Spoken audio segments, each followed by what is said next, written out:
Okay, so this is the June 17th trade recap. Today I lost 500 USD off of a USD Canada short. What I did here was after this retracement into this second order block right here, I skimmed down to the 1 minute and I found a break of structure right here. And as soon as it hit that break of structure, I entered the trade.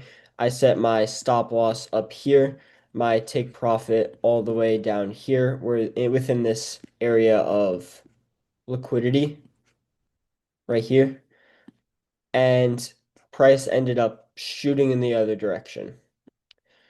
So the reasons that this trade failed was because I failed to notice that this trade was or this here was not a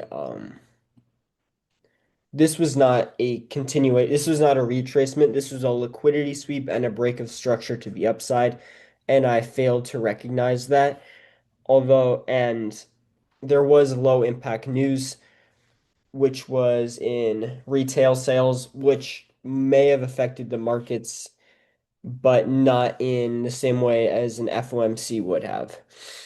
So this loss overall, I feel like is one that I'm relatively, um, it's one that I'm not frustrated about necessarily because I do believe I've followed all my confluences. I had a liquidity sweep here, order block retracement in equilibrium, break of structure out of this order block, or within this this order block within this order block, or this would just be accumulation and this would be the order block here. So I believe I followed my rules relative or pretty well, obviously not perfectly. I also utilize scrolling down to a smaller time frame and waiting for there to not be news.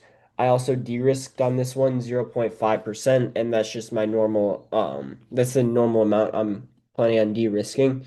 And I'm glad I set my stop loss here because if I had set it up here, or just neglected to have a stop loss, I would have lost a lot more money than I did. I'm very glad that although this trade did lose, I did everything right. And I do believe that this trade was better prepared or I prepared better on this trade and had more confluences and care and intention with this trade than I have with the majority of the trades that I have won. So overall, I'm still looking to improve. I'm still trying to figure out exactly when a liquidity sweep is bullish and when is bearish. Because here, for example, it just looks like consolidation, and you have no idea, or I have no idea just by looking at this whether it's going to go down or up. And here it went up a little bit and then down. And so that's something I can work on. I just assumed that it was going to keep going down just because the markets have been we've had such a steady downtrend for so long that I just assumed that that was what was going to happen. And overall, nothing to be upset about here. I'm just going to keep on use this to learn and improve, and hopefully I can start winning some trades pretty soon. I feel like I've gotten at least a lot closer and a lot better at understanding the markets.